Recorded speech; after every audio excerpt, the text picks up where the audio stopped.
Well, I would have wore my uniform today, but it only comes to about here, so I figured I would be a little bit cold. I was in the Army. I was going to be drafted. That year my number came up like 3 or 4 or 5, so I was gone. And then if you enlisted, you did 3 years active and no reserve. If you were drafted, you did 2 years active and 4 years reserve. I didn't want to do any reserve, so I enlisted for 3. How old were you? 19, just And what year are we talking about? 1963. We were in Fort Leonard Wood, Missouri. I was down there. I did my initial infantry training, then I elected to go into advanced infantry, and I was in there. I loved the outdoors, so I liked all that kind of stuff. I didn't know at the time I was being trained then to go probably to Vietnam then. I'd never flown before, and I got on an airplane in Kansas City and ended up in Korea, which I didn't know where it was. I'd never heard of it. This is weird. I was pretty much I was born and raised in East St. Louis and then transferred to Kansas City, so I hadn't been very far out of the Midwest. Very naive, I'm sure. I was a courier of classified information. I delivered and picked up classified information all over Korea. A lot of it I drove. I was stationed in Seoul, and a lot of it I drove to. I had a Jeep assigned to me, but an awful lot of it I flew. A little single-engine plane. The pilot, normally that was his flight for the month to get his flight pay, so they were somewhat less than the best pilots. And we flew all over Korea in that little thing. It had canvas doors. It was freezing in the winter and really hot in the summer. It could land and take off in just about a driveway. And dealing with the people that I dealt with when I flew into these little airfields, a lot of those people had never seen a plane before. You know, this little thing, and then I hop out and go give somebody something and sign for it and get back in, and yeah. But I got to see the whole Korea that way. I spent some time up on the DMZ, up on 38th parallel. You'd go stand up on the big ledge and look, and you know, you're in South Korea, and 10 foot away is North Korea. Korea was backward then, you know, they were not real modernized yet. And I was stationed in Seoul, the capital of Korea, and still it was nothing. It was very crude. But that was a long time ago.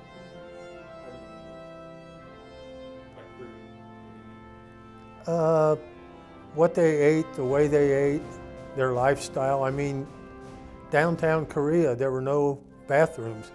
So they went out at the edge of the curb. You know, there wasn't anything else for them to do. Sanitation was terrible, and everything, but they didn't know anything better.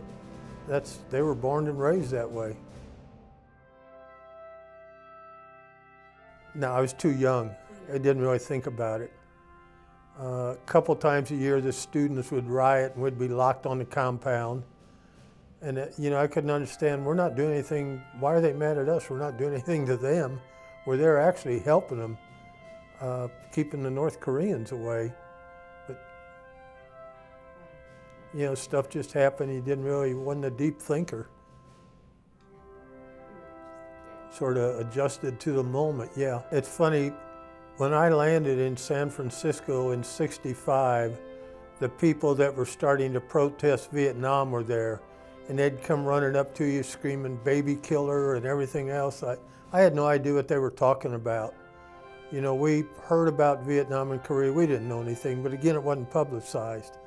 But that was my first exposure to anti-war protesters.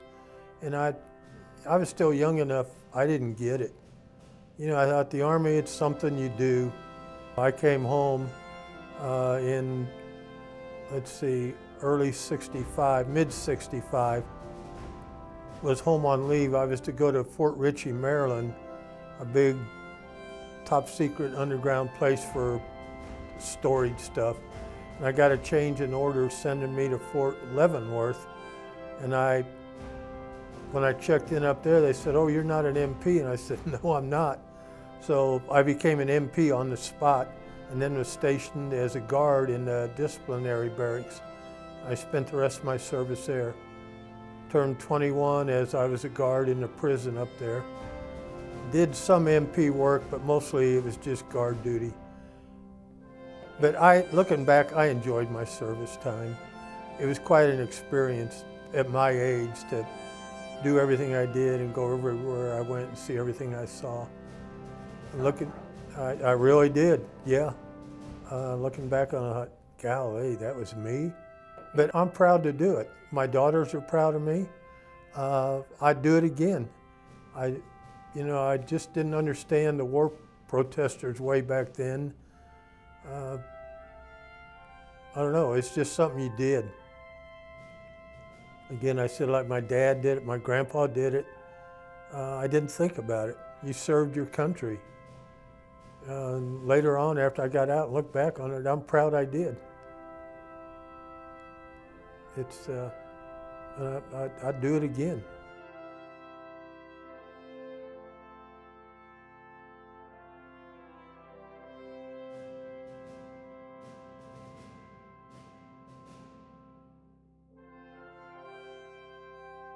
Happy Veterans Day from everyone at CK. Thank you.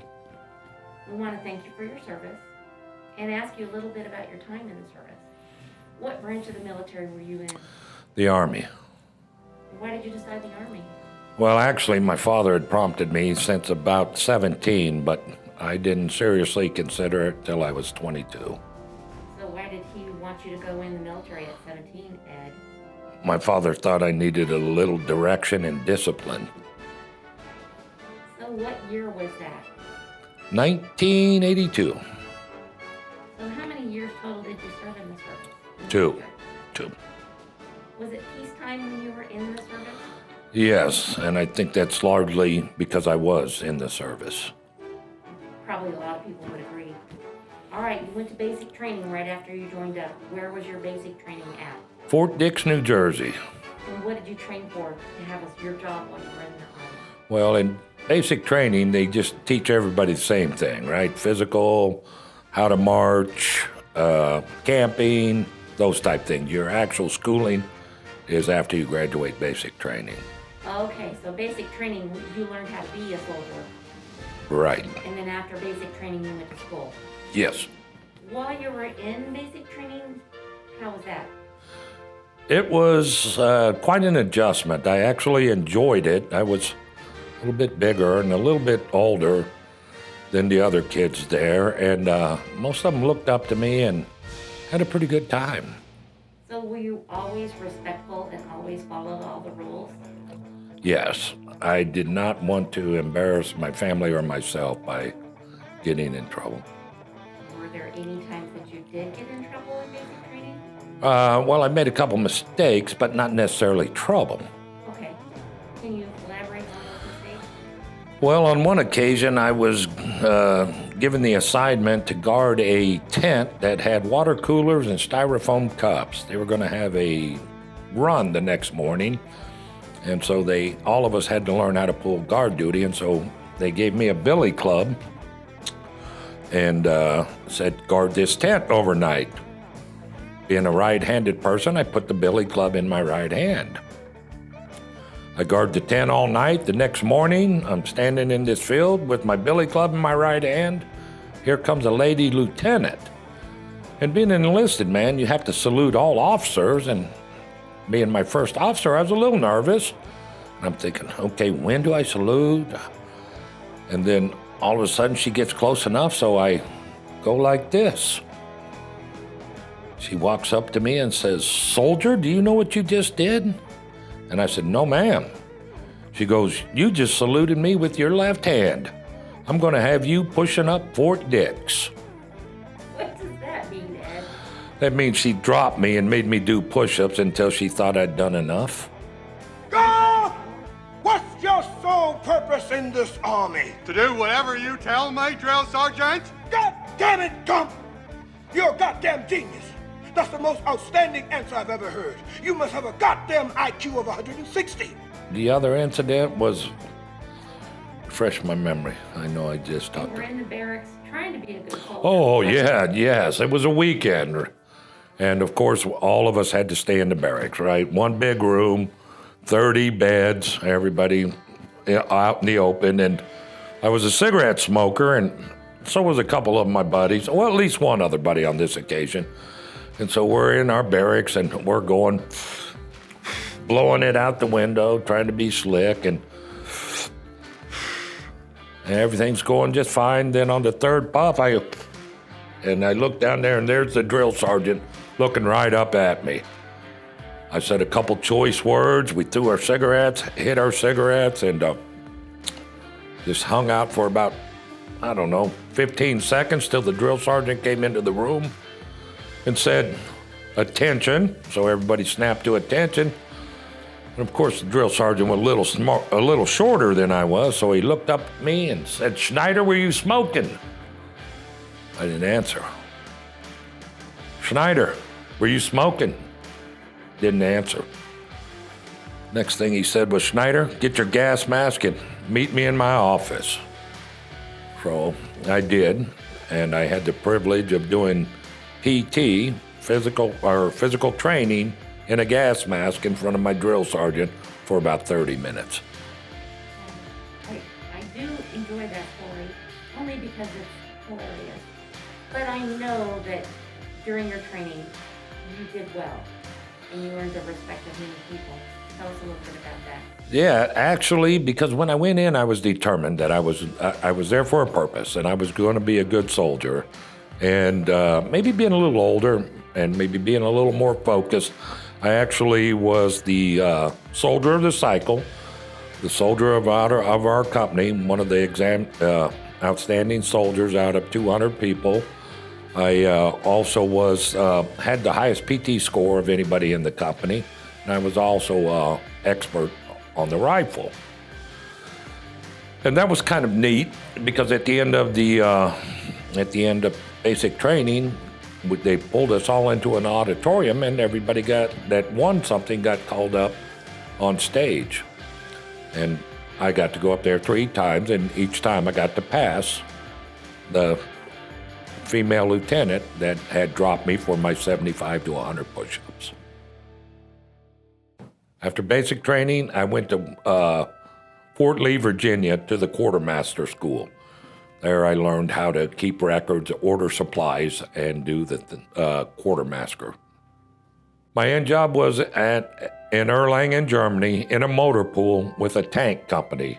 I was a PLL clerk, prescribed load list, and what I did was stock items to keep a tank company ready to go to the field at any time. I kind of carried on like I did in basic training, and I did a good job, and I got recognized for a few different awards. And one day they come down to the barracks and they say, "Schneider, the mayor of town wants some soldiers over there, and you're one of them." I thought, great, I love eating and I love people. So me and another gentleman went over there, and when we got there, I wasn't much of a wine drinker, but this mayor brought out a bottle of wine that looked more like a perfume bottle than a bottle of wine, and we proceeded to drink it. And I wound up sharing quite a bit of my story with this gentleman, in that I wouldn't stop talking. Hopefully everybody had a good time, but I did not get invited back to the mayor's house. Did the mayor speak English? Yes. So when he spoke English to you and said goodbye, did he tell you how to get back to your base? No. Did you have any problems? No. Okay. No.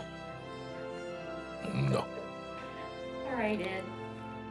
Do you have any other wonderful memories of your time in Germany? No, just a lot of, I gained a lot of respect for the military people themselves. I'd like everybody to understand that most professional military people are kind, compassionate, and extremely caring. And the other thing that the military did is you forge a bond with people that you never thought you would. A guy from New York, a guy from Montana, a guy from Alabama, and a guy from Kansas, all thrown into the same room, and you all have to get along. And those people and those relationships I'll cherish forever.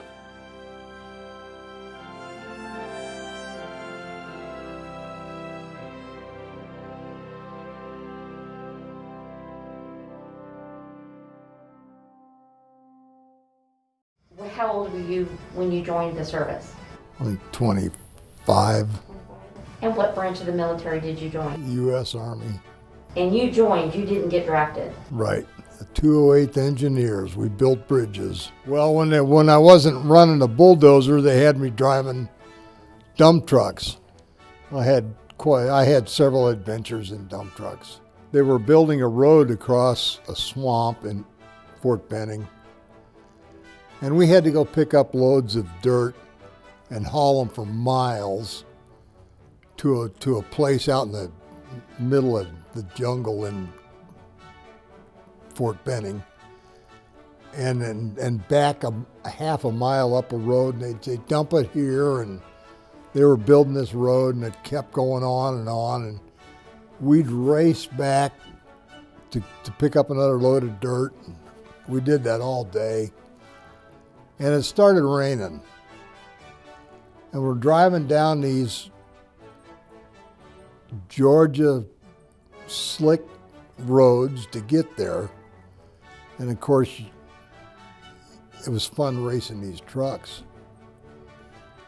And I came around a curve and there was a road grader in the middle of the road, and I jammed on the brakes, and the truck was like on ice. It slid on that road because of the rain, and I went in a ditch, and the truck just turned over on its side. And I had to climb out the passenger door to get out of it. The road grader guy comes over, and he and I are the only two standing there. Nobody else is around for miles.